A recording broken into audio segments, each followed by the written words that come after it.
आपका भी हम दिल की पीछे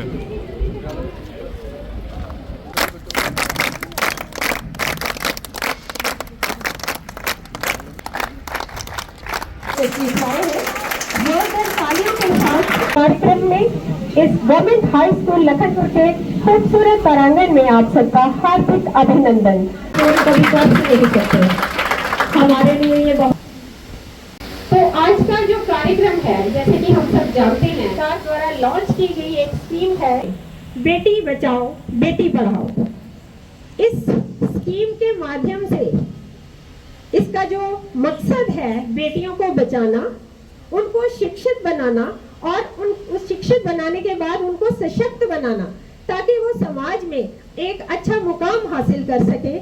इसी उद्देश्यों को लेकर के भारत सरकार द्वारा बहुत सारी ऐसे कंपोनेंट्स बनाए गए हैं बेटी बचाओ बेटी पढ़ाओ स्कीम के बीच में, तो जिससे हम बेटियों को सशक्त बनाने में भारतीय नागरिक होने के नाते अपना गहरा योगदान जो है वो दे सकते हैं। उसी कड़ी में ये डिस्ट्रिक्ट एडमिनिस्ट्रेशन कठुआ के उसकी दिशा निर्देश में डिस्ट्रिक्ट सोशल वेलफेयर डिपार्टमेंट की तरफ से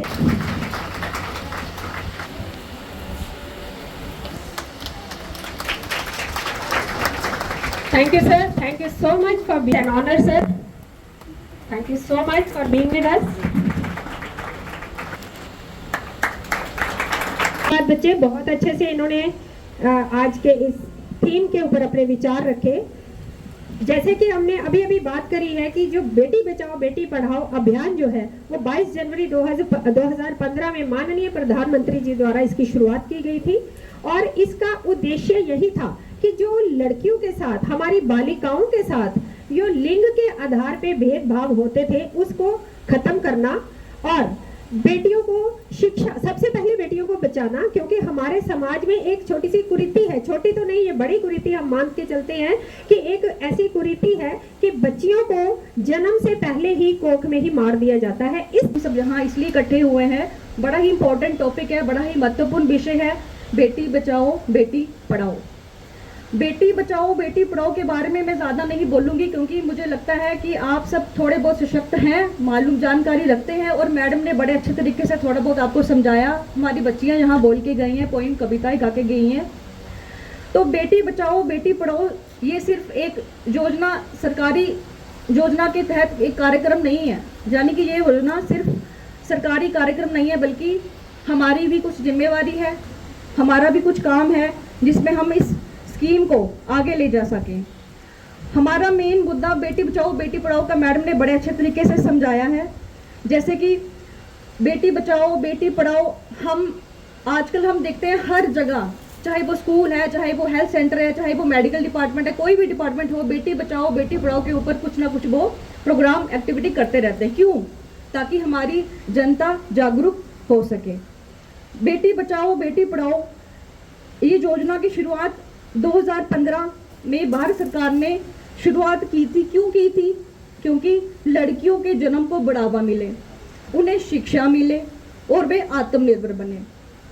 हम सबकी ये जिम्मेवारी है। एज अ फीमेल मैं ये कहना चाहूँगी कि बेटी को बचाना केवल माँ बाप की जिम्मेवारी नहीं है, ये पूरे समाज की जिम्मेदारी है। स्कूल, शिक्षक, समाज के सभी सदस्य हम सब मिलकर बेटियों के लिए एक सुरक्षित, शिक्षित और समानता से भरा माहौल बना सकते हैं। मेरे ख्याल से एजुकेशन एक ऐसा हथियार है जो लड़कियों को आत्मनिर्भर करता है, लड़कियों को आगे बढ़ाता है।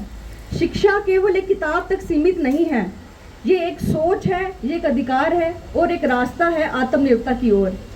एक शिक्षित लड़की अपने अधिकार जानती है, अपने फैसले खुद ले सकती है और अपने परिवार व समाज को आगे बढ़ा सकती है। मैं यहाँ बैठे लड़कों को भी बोलना चाहूँगी कि आपका रोल भी सबसे अहम है। बेटियों को सिर्फ हौसला नहीं, आपको उनके साथ कंधे से कंधा मिलाकर चलना है। जब बेटा और बेटी दोनों एक साथ आगे बढ़ेंगे तब ही एक सशक्त भारत बनेगा।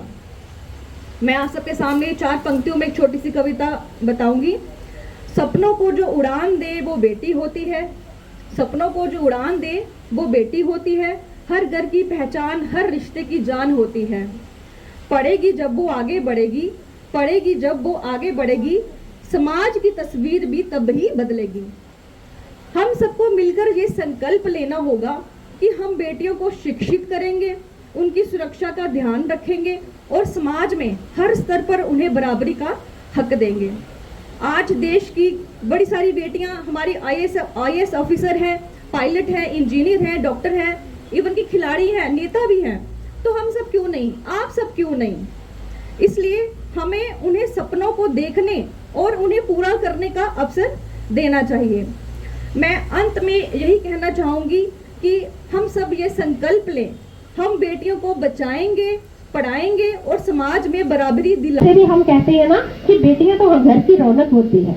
हम सबके घरों में बेटियां हैं। एक दिन बेटी घर में ना हो तो हमें लगता है कि आज तो हमारा घर सूना हो गया। वैसे भी कहते हैं ना कि जब हमें कंजकें पूजनी है तो हम लड़कियों को ढूंढते हैं, लेकिन जब बाकी दिन होते हैं तब हम उनको क्यों भूल जाते हैं? तो बच्चे, ये इस तरह के कार्यक्रम स्कूल्स में ही क्यों करवाए जाते हैं? इसका एक खास मोटिव होता है। जब इस तरह के कार्यक्रम स्कूलों के अंदर करवाए जाते हैं, उसका रीजन ये रहता है कि आप ये एक आने वाला कल जो है, हमारी अपकमिंग जनरेशन जो है वो स्कूलों में होती है। आप लोग, हमारी युवा पीढ़ी जो है, युवा वर्ग जो है, कल को आपने आगे जाकर के देश का एक बहुत बड़ा हिस्सा आपके हिस्से में आएगा। आपने एक हर काम में अपनी भागीदारी निभानी है, ठीक है? तो आप एम्बेसडर्स बनके जो संदेश है वो घर घर में पहुंचाएंगे। आप अपने बड़ों को ये संदेश। स्टेज पे बैठे हैं हमारे honourable MLA sir doctor Bharat Bhushan ji का स्वागत करता हूं और धन्यवाद करता हूं कि आज के इस इवेंट में इन्होंने अपना बहुमूल्य समय निकाला ताकि वो हमारे इस इवेंट में शिरकत कर सके। उसके साथ ही साथ हमारे स्टेज पे बैठे स्कूल के प्रिंसिपल सर तरसेम जी, टीएसओ कठुआ, टीएसओ हीरानगर, संकल्प का स्टाफ और हमारे प्यारे बच्चे लखनपुर हाई स्कूल के जो हमारे बच्चे हैं, आप सबको आज यहाँ पे इकट्ठा किया गया है बेटी बचाओ बेटी पढ़ाओ के अंतर्गत एक छोटा सा इवेंट अवेयरनेस के पॉइंट ऑफ व्यू से। जो यहाँ मैम ने बड़े अच्छे से बता दिया वैसे कि बेटी बचाओ बेटी पढ़ाओ की शुरुआत कैसे हुई। मैं थोड़ी सी कुछ पॉइंट्स इसमें आपको साथ शेयर करना चाहता हूँ। ये स्कीम जैसे कि आप जानते हैं 2015 में स्टार्ट हुई। अब ये स्कीम स्टार्ट करने की ज़रूरत क्या पड़ी? जब ये एनालिसिस किया गया कि हमारी कंट्री में, हमारे देश में, हमारे समाज में क्या स्टेटस है लड़कियों का, तो उसका एक मापदंड जो है, बड़ा ज़रूरी मापदंड होता है, उसको कहते हैं सेक्स रेशियो। कितने लड़कों के मुकाबले कितनी लड़कियां हैं हमारे समाज में।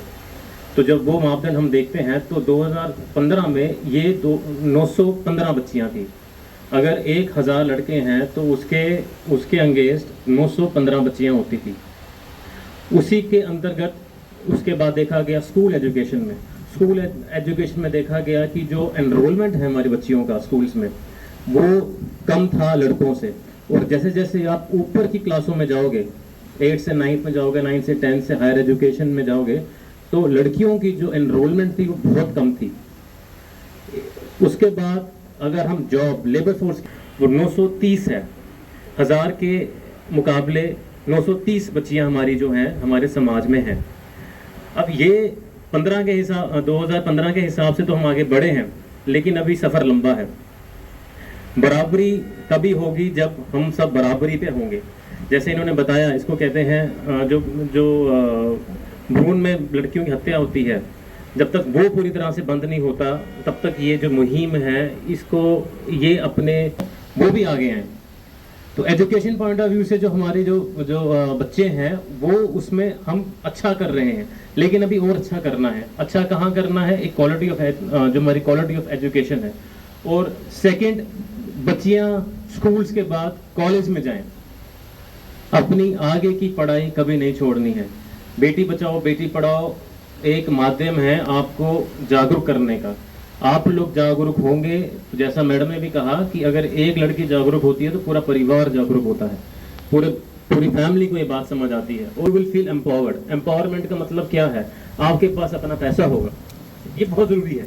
आपने अपना पैसा कमाया होगा, आप खुद डिसीजन लोगे अपने घर में। दुख की बात है, लेकिन हमारा समाज में नशे की बहुत फैला हुआ है नशा। उसके लिए भी सरकार काम कर रही है, एड़ी चोटी का जोर लगा रही है। लेकिन जब हम ये देखते हैं कि नशे में से कौन लोग ग्रस्त हैं, 90 से 95% जो लोग होते हैं वो लड़के होते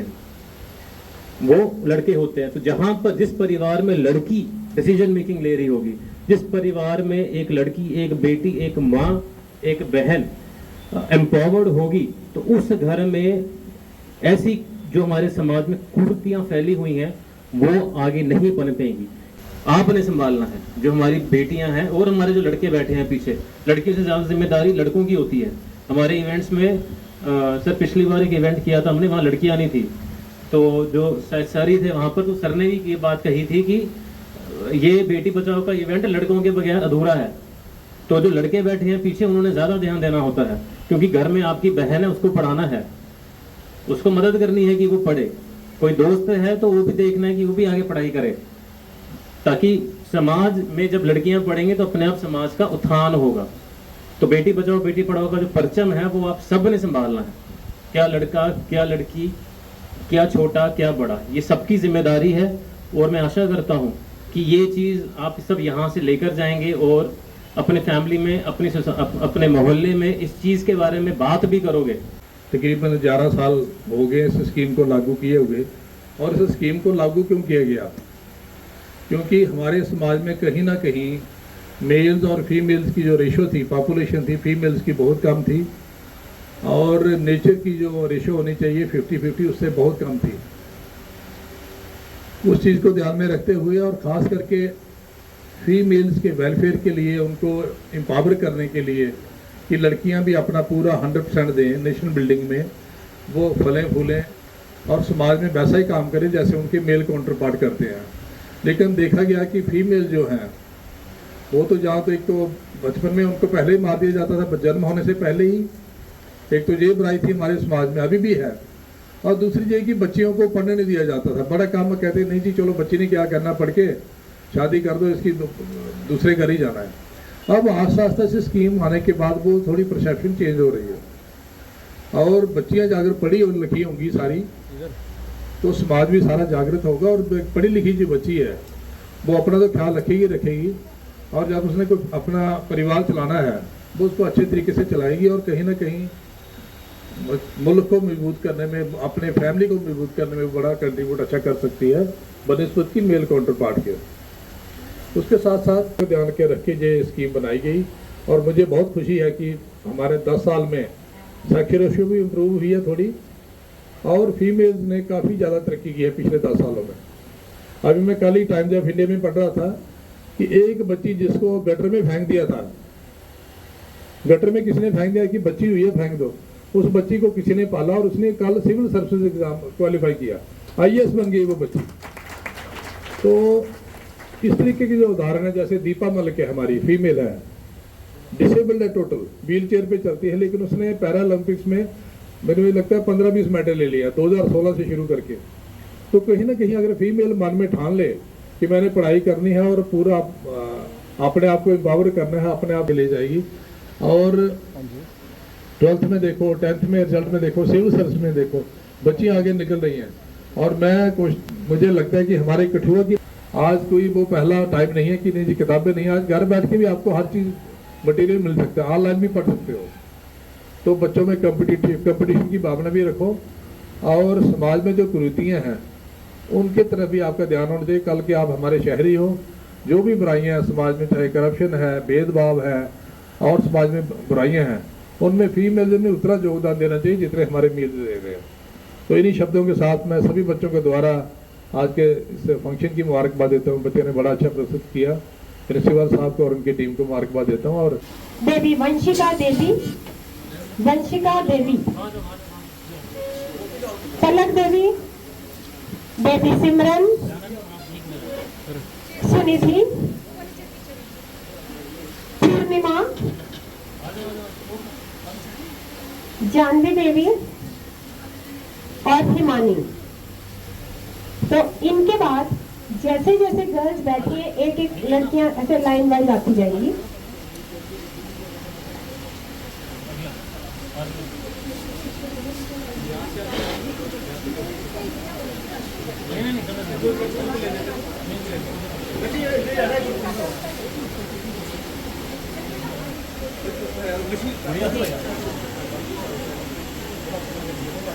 हो गया।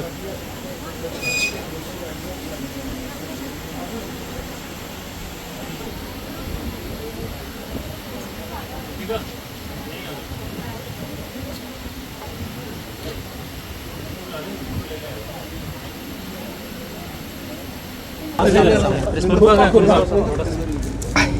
बाद में मिट्टी डालो, डालो मिट्टी डालो।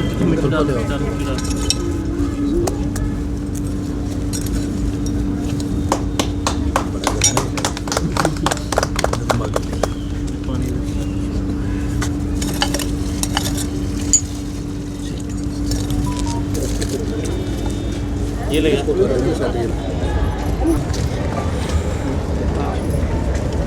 ये नीम है ना, ये बढ़िया नीम बड़ा अच्छा